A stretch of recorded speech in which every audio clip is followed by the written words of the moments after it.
Baik, di sini saya akan menyampaikan materi sifat-sifat fisikokimia obat.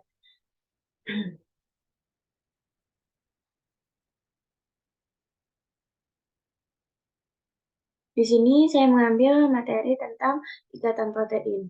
Nah, ikatan protein plasma itu merujuk pada sejauh mana sebuah obat itu terikat pada protein di dalam darah.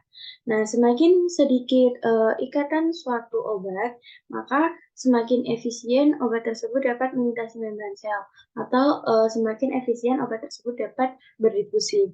Nah, Protein, protein-protein di dalam darah yang dapat mengikat, obat antara lain yaitu albumin serum, lipoprotein, glikoprotein, dan globulin alfa, beta, serta gamma.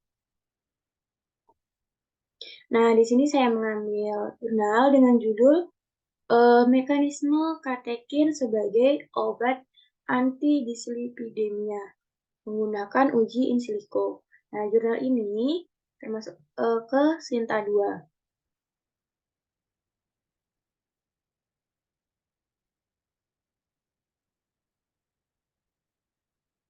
Nah, bagaimana sih uji in silico itu?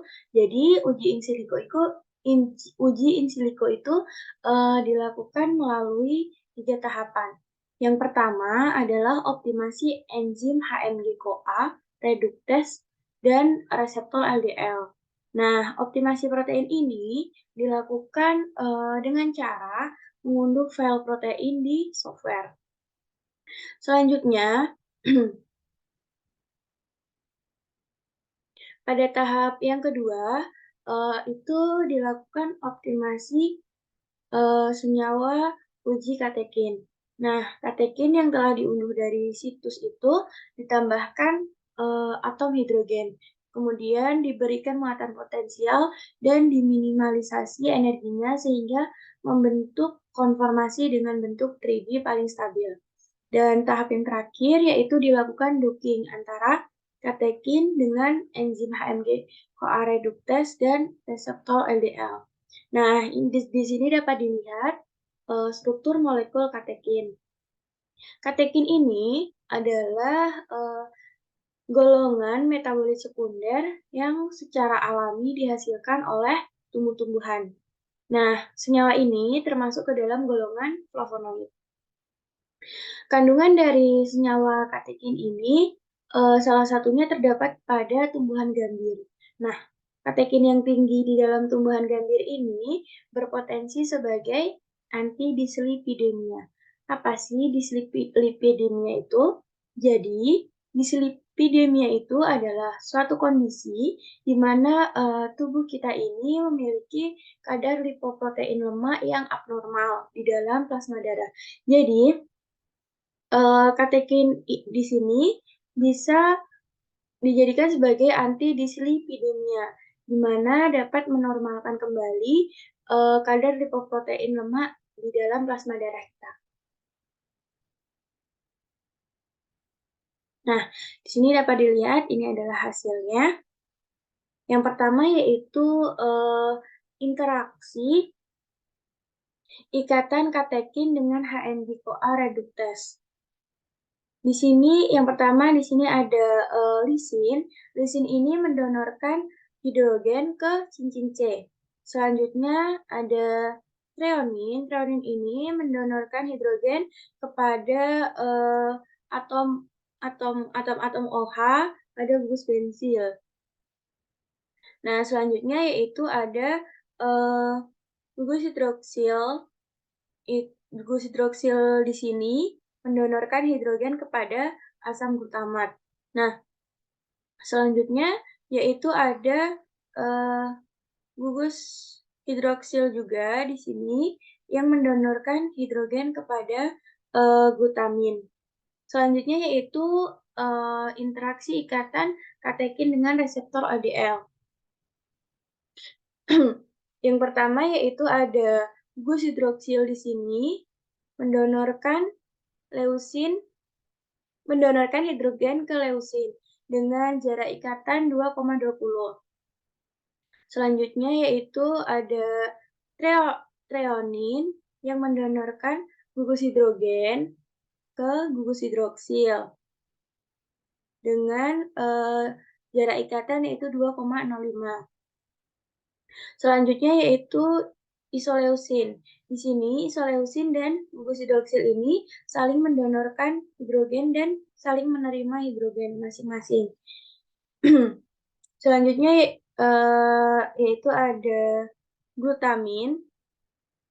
Glutamin di sini mendonorkan hidrogen ke gugus hidroksil. Dan yang terakhir yaitu gugus hidroksil di sini mendonorkan hidrogen ke leusin.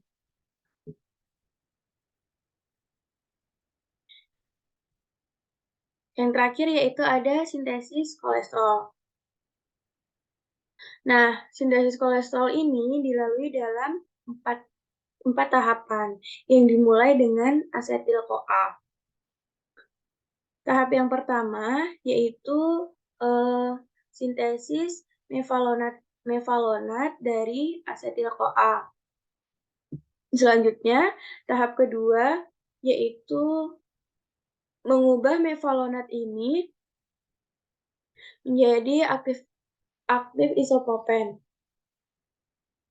Tahap ketiga yaitu sintesis squalene. Dan tahap yang terakhir, yang keempat, yaitu sintesis kolesterol. Nah, HMG-CoA ini berfungsi sebagai pengendali laju sintesis kolesterol. Dengan dihambatnya HMG-CoA, maka akan mengurangi sintesis mevalonat, sehingga kolesterol pun akan berkurang. Kembali lagi ke sini, di sini gugus yang berperan dalam ikatan katekin dengan reseptor LDL ini adalah gugus hidroksil. Mekanisme kerja senyawa bahan alam dalam meningkatkan kerja reseptor LDL ini yaitu dengan berikatan dengan ERE-SP1 atau AP1 di reseptor LDL yang bekerja sebagai promotor pada reseptor LDL. Nah, peningkatan ekspresi reseptor LDL ini akan memicu peningkatan metabolisme LDL sehingga kadar LDL dalam plasma menurun. Nah, semakin banyak ikatan yang terbentuk, maka semakin stabil katekin dalam berikatan dengan enzim HMG-CoA reduce dan memberikan efek farmakologis yang lebih kuat.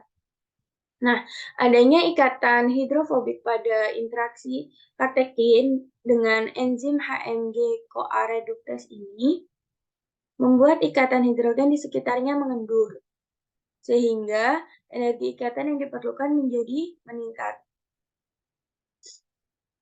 Nah, kesimpulan di sini yaitu katekin mampu berikatan dengan HMG-CoA reductase dan reseptor LDL. Nah, fungsi katekin sebagai antidislipidemia lebih potensial pada penghambatan pembentukan LDL dengan berikatan dengan reseptor LDL. Sekian, terima kasih.